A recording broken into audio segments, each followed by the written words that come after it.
He had nothing left. No home, no money, not even hope. But in the darkest moment of his life, he did something few people would ever consider. He gave away his last piece of food to someone who looked even more broken than he was. That act of kindness sparked a chain of events that changed his life forever. That man was Ryan Reynolds. And this is how a starving stranger's words turned into one of the greatest success stories in modern Hollywood. Kindly like, share, and subscribe to this channel. Before the fame, the fortune, the jokes, and the red carpets, Ryan Reynolds was just another struggling actor, living in Vancouver, broke and discouraged. He'd just been evicted from his apartment.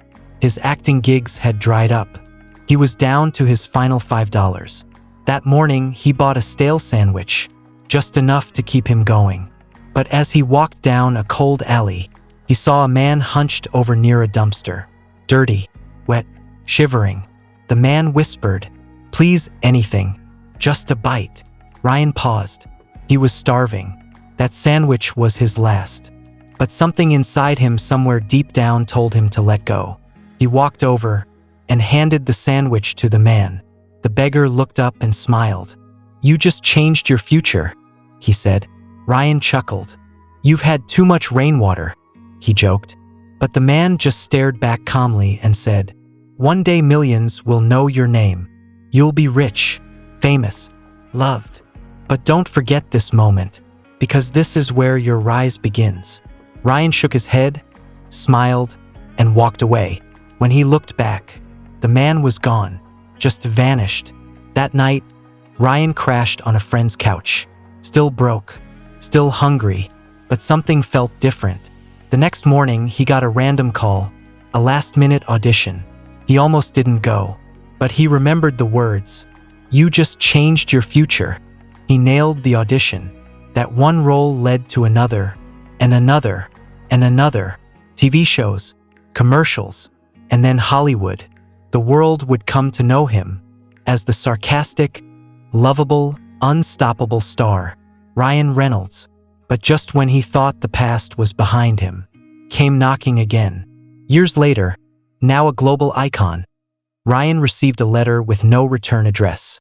Inside was a photo of him standing with the beggar. But here's the thing, Ryan never remembered anyone taking that picture. On the back, just one sentence, "You kept your light." But now, the real test begins. Ryan couldn't ignore it. He returned to Vancouver quietly, no cameras, no PR team. He walked the same streets where he once struggled, until an old man sweeping the sidewalk said, "You're looking for him, aren't you?"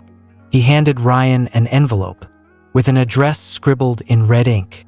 It led to a crumbling church. There, in the back pew, sat the same man from all those years ago. Alive, calm, waiting. "Ryan, why me? Why did you say I'd become famous?" "Because you gave when you had nothing.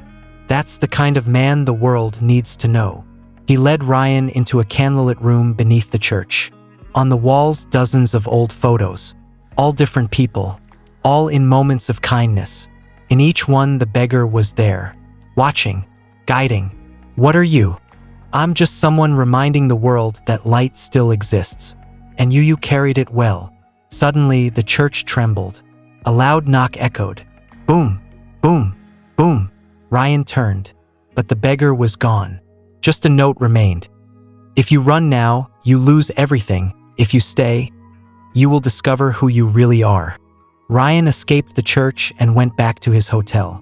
Shaken, confused, he called his therapist, explained everything. And the therapist said just one thing. Maybe the light was never magic. Maybe it was just your humanity. That one sentence grounded everything. There was no prophecy, no secret mission, no spiritual war. Just a man who showed kindness when the world had given him none. And that kindness opened every door that followed. Weeks later, Ryan returned to Vancouver again. But this time he wasn't chasing mystery. He found the beggar, working at a local shelter, clean, healthy, helping others. Ryan didn't reveal himself. He just volunteered beside him. And at the end of the day, the man finally looked up and smiled. "Took you long enough again. Ryan never told this story on talk shows, never posted it online, but from that day forward, he quietly funded shelters and outreach centers, supported artists, helped strangers, because the beggar was never a fortune teller. He was a mirror. He showed Ryan who he already was before the world ever knew his name. Sometimes the biggest moments of our lives don't come with cameras or red carpets. They happen in silence, on the streets, in tiny acts of kindness. And you never know, the life you change might just be your own.